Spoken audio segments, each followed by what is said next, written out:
All right, welcome back. So I know I just rambled on for like 3 days in a row explaining all the timelines, even though it's been done before, but you know what? This is my channel. I do what I want. So here's a different version of an unwanted opinion.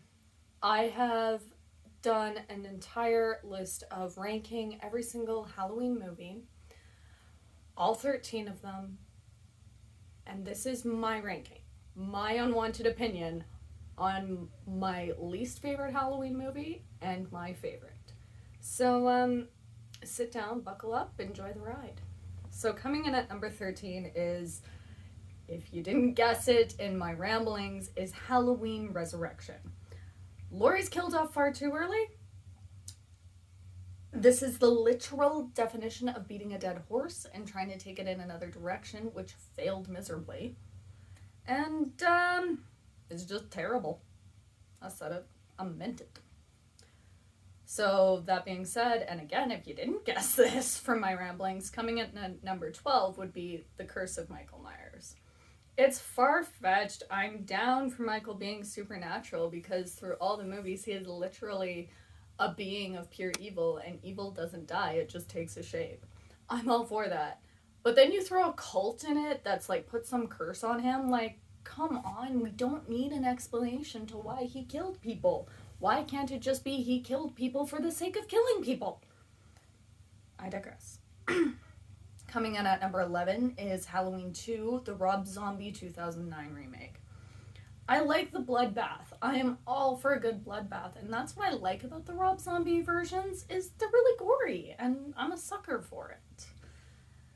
But I can't get past Laurie and Michael just having that psychic connection and making it seem like evil just runs in their family, and if there isn't one person being an asshole, it's another one. Well, not even asshole. That's a very big understatement.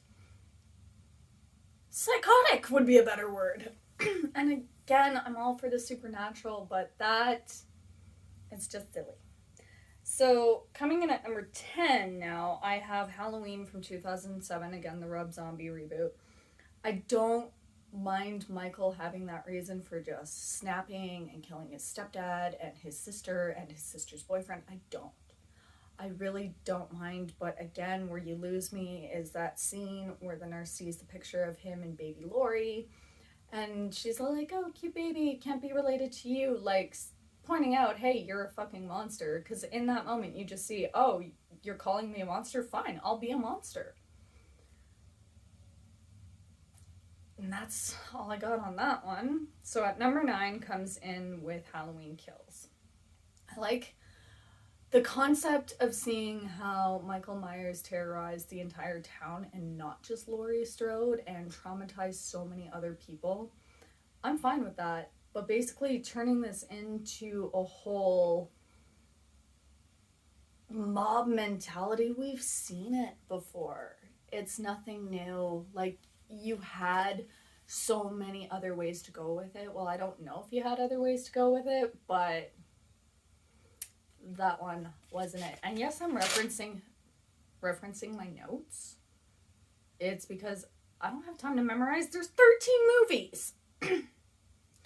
Coming in at number 8 is Halloween H2O. I like that they tried to go into detail on how the trauma affected Laurie and how she dealt with it poorly for 20 years, in a sense. Dealt with it for 20 years, and by not dealing with it. But again, like, it's aged terribly, and in today's society where mental health is a big thing, and it wasn't really, well, it was a thing in the 90s, it just wasn't acknowledged like it is today, is what I should say. And yes, let me be clear, I very highly acknowledge mental health is incredibly important, given I have issues of my own. So coming in at number 7 now would be The Revenge of Michael Myers. It's a nice follow-up to the 4th, but again, I just can't do it with the whole telepathic thing. Like, I just got something against it. Like, you're just making it sound like evil is just what their family is at this point. You could have done without it, and again, it could have gone in a different direction, really. Coming in at number 6, I might be lynched for this for how high it is and with how poor the reviews are, but Halloween Ends is number 6. I love the ending. Again, I find it very justified. I find it poetic in a sense. I just don't like that you're watching pretty much 2 movies at the same time, and if they kind of like switch some things around, I probably would have sat and enjoyed it a lot more. Who knows? Not spoiling it, because again, this has got to be at least 6 months old before I start spoiling it. Essentially, once it comes out onto like Blu-ray and like digital, then I'll start spoiling the shit out of this for you. Coming to number 5, now we have Halloween 4, The Return of Michael Myers. It's a good continuation on the story and kind of, you know, putting the whole Laurie Strode story to rest. Now we're introducing a new generation. Danielle Harris performs amazing. And not just in number 4, but also in number 5. And again, she plays Annie in the Rob Zombie remakes, and she's just so good. And if you've met Danielle Harris in real life like I have, she is a gem, and we need to protect her at all costs. I adore this woman. But enough on Danielle Harris. The movie is really good, and the suspense is pretty good as well. I really liked that aspect. And the kill scenes were pretty great too. Coming in at number 4, we've got Halloween 2. I like that it takes place literally hours after the first movie. The kills were fun, they're intense, and the final showdown, even though, you know, you shot Michael a bunch of times, you blinded him, and then you pretty much set him on fire, that was still fun too. Coming in at number 3 is actually Halloween 3, Season of the Witch. I know it's nothing to do with the series, but because, again, it was supposed to go on into this anthology, which didn't work out because people wanted Michael Myers. I really wish that it took off like it has today. It has such a huge following, and there's so many people out there that love it for its own movie, and that's why I love it and why it's so high up. It's because it's its own movie like it was intended to be. It's a lot of fun.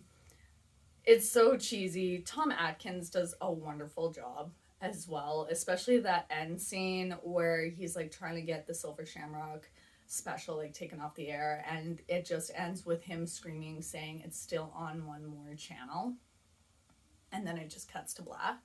So it's like, did he save the day? Was he unsuccessful? I like that in movies. I don't know why, but it's so cliche, but it's so fun.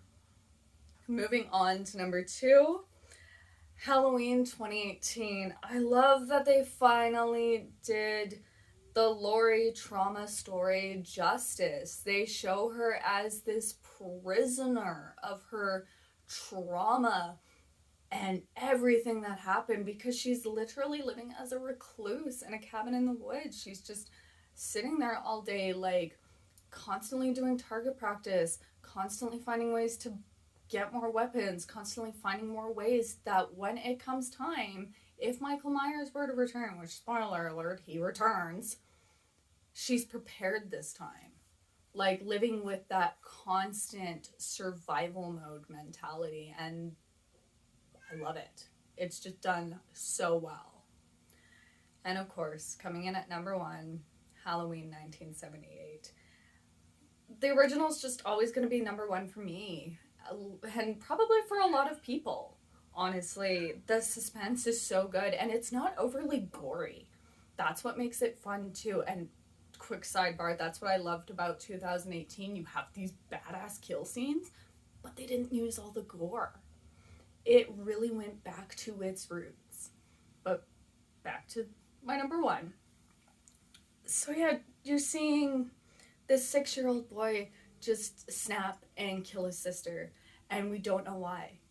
And that's what makes it even more scary. And then he escapes the asylum and he just starts killing again, and we don't know why. You don't know where he's gonna be. It's totally that stereotypical of don't go in there when you see Laurie and her friends looking around because they hear a noise. It's a great start. And yes, this was one of the original slasher movies, and that's probably why it holds so dear to me. So thank you all for watching my timelines.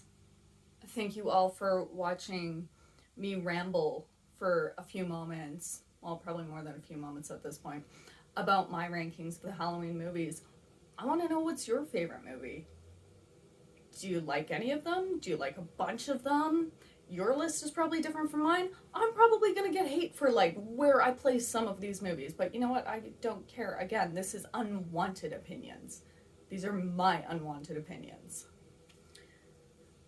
And if you didn't like any of the movies, why are you watching these videos? Why are you sitting here listening to me ramble like an idiot for like, probably collectively about 45 minutes between all four of these? I digress. But yes, let me know what you think. I'm always open to hearing other people's unwanted opinions.